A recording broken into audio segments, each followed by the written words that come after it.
Back for another Rangers shoot-around. Men's basketball coach Andrew Brown joining us, coming off a split on the road, which, had I offered that to you maybe going into the week, would you have taken it?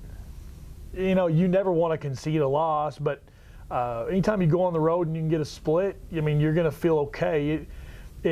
You want to get greedy, and you get greedy when you win on Thursday. I mean, you got a great chance to sweep when you win on Thursday, and our Saturday opponents have had a different plan. And I mean, I've watched that film and broken down that film from Saturday. I really feel like you got to give Southern Arkansas their due credit. I felt like we did a lot of good things in that game. They finished that game better than we did. They got some opportunities that they made, and they took a little bit better advantage of them than we did. We made enough plays to win that game.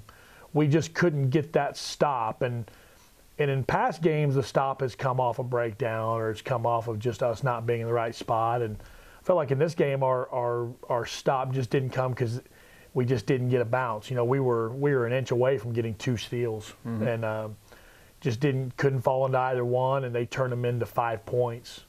So at the end of the day, you got to give Southern Arkansas their due credit. Those kids really they persevered and played hard, and so did our kids. And now it's on to a big week for us at home.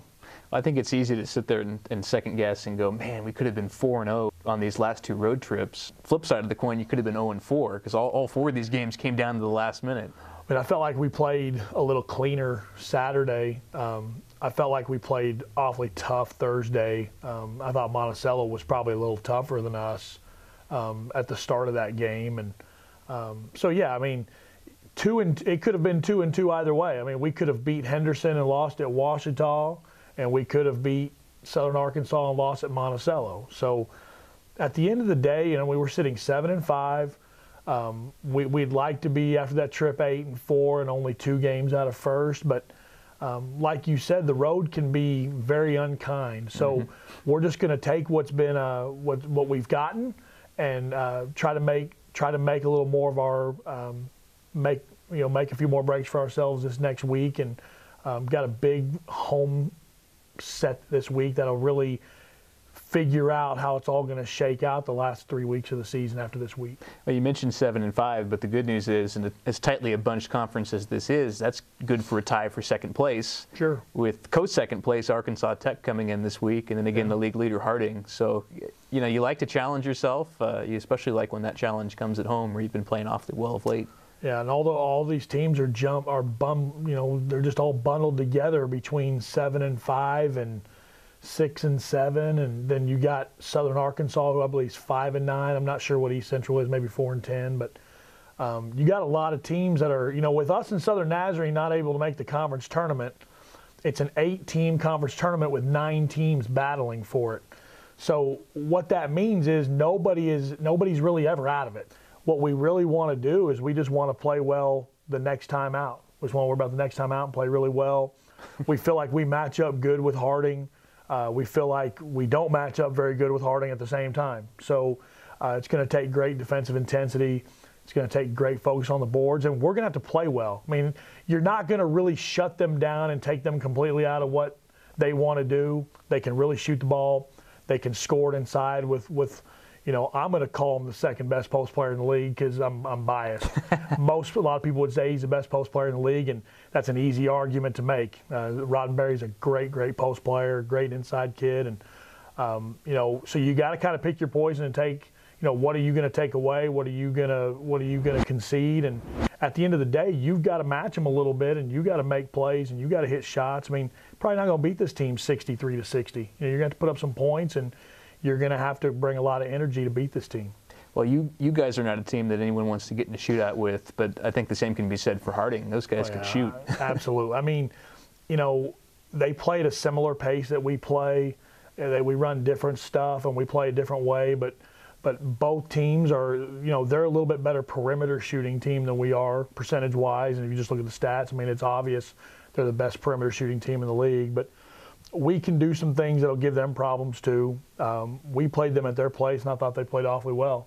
I thought we had a little bit to do with that, but I thought at the end of the day they just buried shots and hit shots and played with a little more urgency than we did, which at the time that really upset us. That they were playing harder than us. So, that part of it we got to get turned around. But at the end of the day, when you're at the top of the league and you're playing the top of the league, it's not just effort and energy. That's all part of it. It's about playing well, and we got to go with the mindset to play well.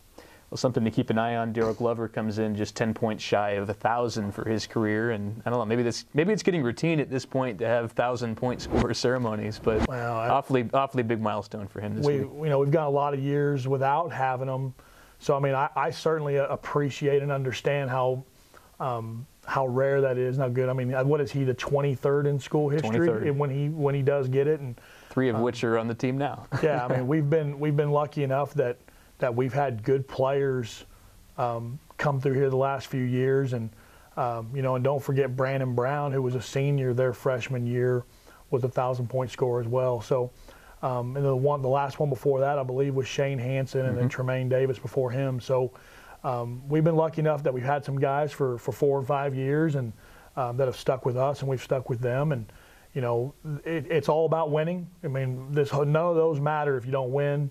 It's all about winning, but individual accomplishments generally do get met when you're successful and having a good season. So, whenever he does get it, he's more than earned it. But right now, it's about beating Harding, and nobody, including him, cares when he gets that. Agreed. Final thoughts? I think this is a big week, men's and women's programs, obviously. For us, it's a chance to play ourselves into a title hunt.